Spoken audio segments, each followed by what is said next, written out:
Don't do like what I did. My first time driving was when I was coming home at about 7 p.m. on a Friday night, commuting home from work. I was in the left hand lane on an interstate. My phone was in my lap, and I turned the Uber app on. It was so hectic. The very first ride came in, and Uber was telling me, hey, exit the interstate in 200 feet. And there's no way I was going to be able to exit the interstate in 200 feet. I was in the left-hand lane, so I ended up having to go down to another exit. The passenger was upset.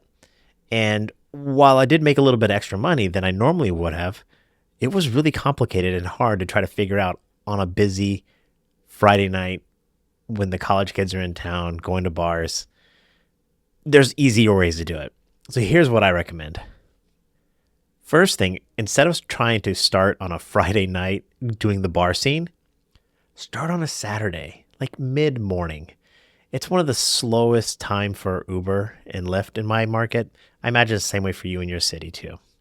Now, of course, you're going to want to prep your car. And this is what I mean by prep your car. Clean everything out. Get anything of value out of your car. Don't put it in the trunk. Just get it out of your car, put it in your garage, put it in your house, wherever you need to put it. And make sure the back seat is empty of everything.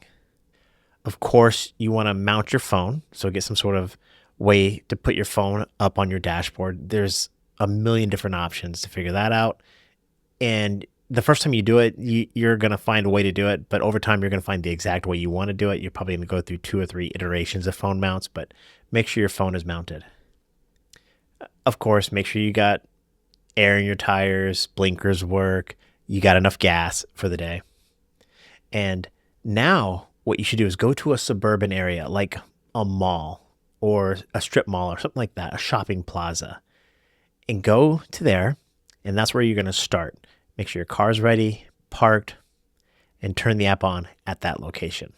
Now, what you want to do is a ride will come in at some point. It could happen the minute you turn the app on. It could be a couple of minutes, but at some point in time, the app will beep at you, whether you're doing Uber or Lyft. What you want to do is avoid airports, and you want to avoid downtown busy areas. Again, stay in the suburban areas. Take short trips, like 20 minutes maximum type of trips. And when you get your first trip, accept it, as long as it's that 20-minute trip.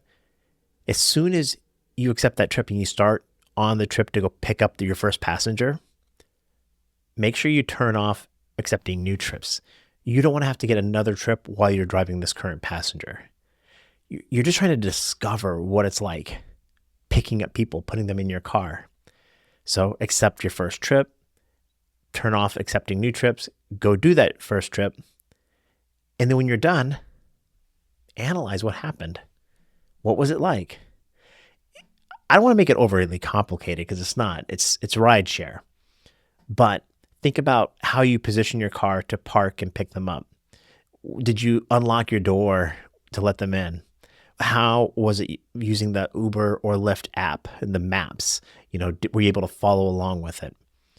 What kind of data did they give you when you accepted the trip? And did it align with the trip that you took? And then when you feel like you've got a good handle on it, go to another suburban shopping plaza area and do it again. Do this like 3 or 4 times. It might take you somewhere 2-3 hours to do it. And you're not going to make as much money as you could make, but you're going to get your comfort level up in a very risk-free environment. Again, you're just going to be taking people to and from work, maybe a grocery store or something like that. You're not going to do anything complicated like picking up drunks at a bar or driving in a busy downtown area trying to find places to park and pick people up.